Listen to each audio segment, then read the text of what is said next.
Actually, I think that without these two books, I might have never started this channel, really. Hello there! Short video today to talk about 2024. It's the beginning of 2025 and most people like to reflect on what happened the previous year. And as I was doing it, I reflected on the books I've read. In my surroundings, people usually ask me what kind of books I'm reading because I like to read, personal development stuff. And even if some people are sometimes shy about it, they want sometimes to get introduced to it or to start about it. And that's good because I read 9 of it last year. Not all of them are personal development. A lot of them are influenced by New York Times bestseller. So even if it's a tiny bit of a niche or an echo chamber because it's really influenced by the American market or the globalized market, I really like some of them. Some are really golden nuggets. But here today I want to talk about the 9 books I've read last year that really shifted my mindset and where I got really impressed. And I think it can be helpful for any one of you watching this video. So let's start it. The 9 books I'm going to talk about are in 4 different categories. So I'm going to talk about all of them together if they belong to the same category. So it's easier for you to follow. The first category I want to talk about is what people would call neuroscience. And today we're going to talk about this one, Thinking Fast and Slow. It's from Daniel Kahneman, winner of the Nobel Prize, the godfather of behavioral economics. And this book completely shifted the way I thought about how we are actually thinking. So this impressive person wanted to deep dive into how we think. And he understood quite quickly that we have this sort of 2 agents or 2 systems that think in a completely different way. That, one is quick, reacts quickly, help us, is doing most of the work, is suggesting a lot of answers, but is overshooting sometimes or a lot of time wrong, but it's really efficient. And on the other hand, we have the slow agent, the agent number 2, that is really calorie intense, that make us think a lot and that allow to take into context a lot of components of a situation to understand it better. People would compare this thing, like the reptilian brain versus the prefrontal cortex or things like this, but I would suggest you to deep dive into it because it kind of kills some things we think that are part of the human brain or the human psychology, such as the Homo economicus, the thing that we want to optimize our gains and things like this. There was also some interesting perks about memories. What do we remember as pleasurable and pain? So it was really interesting to see how decisions, pleasure, pains, rationality and all of this were combined. It's this book that is really impressive and it was hard to not read it in just one go. The second category I want to talk about is more like around philosophy and psychology. And it's one baby that I offered to a friend and because it blew my mind and it also blew his mind. So I want to talk about it and the book is called The Courage to be Disliked. From Hishiro Kishimi and Fumitake Koga. This book is amazing in a way that it presents the Adler way of seeing life. So Adler is a contemporarian of Jung and Freud, the third big one of his period, a bit less famous than the 2 others. It's a dialogue from the youth, a young person and a philosopher. And most of the time, the young person is full of anger, has a lot of, preconceived ideas about the world. This dialogue with this philosopher, you are really into the shoes of the youth. And most of the time when the philosopher says something, I could really feel what the youth would say.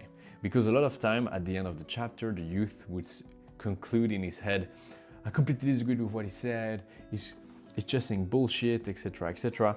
And it was exactly what was coming to my mind. And the next chapter was keep blowing my mind all the time. It was amazing just to be a bit more, how do they say, free with myself, change my life, have some ideas about happiness. And there was a really interesting topic about the separation of tasks, just to introduce some ideas, how community goes into the world, how you can't expect too much of people, you should be responsible, etc. Really interesting. Alongside this one is also quite popular, Ego is the Enemy from Ryan Holiday.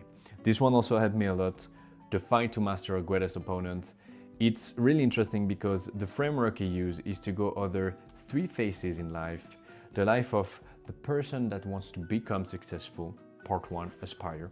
The person that has reached success and how to tackle his ego, and the person that failed, either because the ego went too high or just because life, And by just going over the life and examples of his own life, but also other famous people that he interviewed or investigated, it's really impressive. Really, really impressive to see that these 3 stages that could represent all stages of life can really be impacted in a negative way by our ego. And thinking that our ego will disappear is nonsense. It will always be here. And it was really amazing to see. And actually, I think that without these 2 books, I might have never started this channel. Really powerful for the mind shift on the philosophy part. The next field I want to talk about will be about fitness. Fitness might be not the perfect term. We could maybe say about health, longevity, all of this topic, And the first one is the big one of this era, which is Outlive from Dr. Peter Attia. So, Outlive the Science and Art of Longevity. Rethinking medicine to live better, longer. I really enjoyed it. It came across a lot of concepts that I didn't have about, basic concepts of life. It introduces the idea of health span versus lifespan, the fact of being in a healthy shape, in a good shape until the end of his years, not only extending years, but extending quality of the years. It was really nice because it just went over the 10 most common cases of death, and just by improving some parts of our life, which is, nutrition, exercise, sleep, and emotional health, you will tackle 90% of the death. So it's just about the fact that, the 4 main horsemen, as he called it, but it also helps on the other ones. It's impressive to see how you can reverse engineering the fact of having a nice marginal decade, as he says. So to have a great last decade of your life, you can reverse engineer and know what you can start doing today. And it's not big efforts. And this is what I like, because it was kind of a glimpse of hope to have a long, peaceful, prosperous life that I think most of the people want, with simple tools and tools that are easy to understand. And this I really enjoyed. And at the same time, he didn't hesitate to dive deep in some of the topics, some of the diseases, and some of the things that you are investigating. Of course, like anything you read, you should compare and try to see if the sources are good or if they contradict them itself. But I was really convinced by it, and the more I spend time reading about these topics, the more I see that it connects, so really good. Another one that really impressed me, which I was really surprised about it because I was quite skeptical about it at first, was Breathe, the New Science of a Lost Art from James Nestor. This book was only about breathing and how it impacts our life. I was really underestimating the impact it had, but it was really interesting to see a journalist, scientific journalist, going every method that existed, almost every method. Contemporary ones, the one from the last decade, the one from 5,000 years ago, and not hesitating to deep dive into some more esoterical topics about this. And I was mind blown, and now I understand better why some people like Wim Hof or the monks in Himalaya can survive just by breathing and focusing on it. I'm impressed because I'm someone that is rather rational, and these kind of things where you could think about breathing as inhaling energy and things like this, I would not be sensitive to this initially, but I got. This book was impressive just for the fact that it opened my mind, and that you could see that problems like disevolution, as he mentions, or the modern comfortable life are kind of making us breathe way worse than before, and that we have ways to improve this, and it can really drastically change our life. 2 categories left. So this category would be about history or anthropology. I'm a bit late on this train because it's been released in 2011. I just read it last year, but I'm of course talking about Sapiens from Yuval Noah Harari. So this book has been a bit controversial in some aspects because it may have generalized a bit too easily the human history. But it was still an interesting exercise to read, and it was amazing to see how he managed to package this in a comprehensible story. And that's one of the main topics of this book, of course, is that as humans, that's how we manage to be the most proeminent species, by being able to craft stories and believe stories together in order to collaborate. And that's really impressive. I really enjoyed it. Of course, take it with a grain of salt. use other sources, but it was really interesting to see a sort of thread, a sort of logic to understand from where we come from, where we are today, and what we could become. And the last category is going to be 3 books. And I put all of them in mindset, even though some of them wouldn't be so much put in mindset usually. But for me, it's a call for excellence. So I'm going to put them all together here. The book I'm going to present is Mastery from Robert Greene, The Millionaire Fastlane from M.G. DeMarco, and Never Finished from David Goggins. To talk about the first one, Mastery from Robert Greene. So Robert Greene is the author of the 48 Laws of Power, and this book is an ode to creativity. This is probably my favorite book of last year, without a doubt actually, because it's a book that tells you how you can live a great life, and it's to become a master in something or master of your own life, and it usually comes down to being a creative in your own craft. How does he explain this topic? He analyzed hundreds of biographies of successful people, of former people, but also current people, and interviewed them.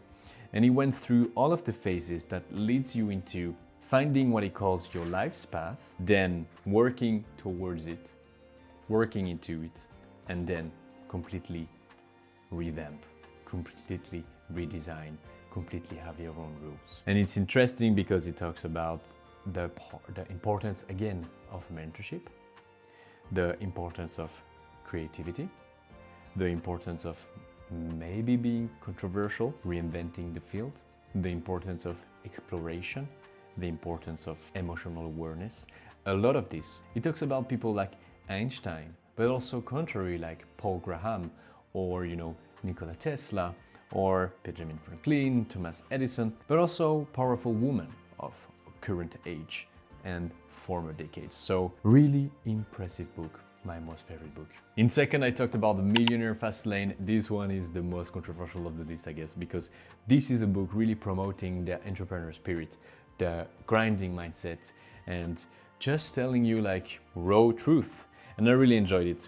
Of course, you need to believe in the aspect that you can create wealth, that you can own wealth, and that this is good for the overall society. If you don't believe in this, it's not going to work that well. For me, I'm still trying to find my worldview on this topic, so this is one way to see. But I was really impressed how this life perspective could be quite convincing, and how sometimes with no bullshit, it tells you to stop your nonsense, and that a lot of time, a lot of things we don't start are excuses. And finally, the end of today's video is Never Finished from David Goggins. Of course, a bit, stereotypical, but I love it because it's super nice, because this man has a fucking mindset where you see that it can accomplish anything. And I love it. And what's interesting is when you see shorts of him, you could think that he's a bit too much and that he's promoting a really destroyful way of living life. But when you dive deeper in his life perspective, in the way he thinks about shortcomings, challenges, also great things about life, and all of this, you see that it's more thoughtful than it might seem. It might seem, has a big brute forcing force of life that never thinks. It would be underestimating the mind of David Goggins. Really impressive. This is by reading his book that I convinced myself that I could destroy my first marathon, and I did. It also helped me have a good mindset when I wanted to change job, change career. And actually, I'm considering rereading it again for my next projects. For instance, this one, and to keep the good work and provide good work. That was it for me. Thanks for today. Remember that you can learn a lot by experiencing things in life, but also by getting the experience from people that have lived way more than us, because if you're a bit like me, you're quite young, or you might not want to experience some of these things, and it's super, super important to learn continuously in life. And books is a good medium for it. Thanks a lot for your time. See you there.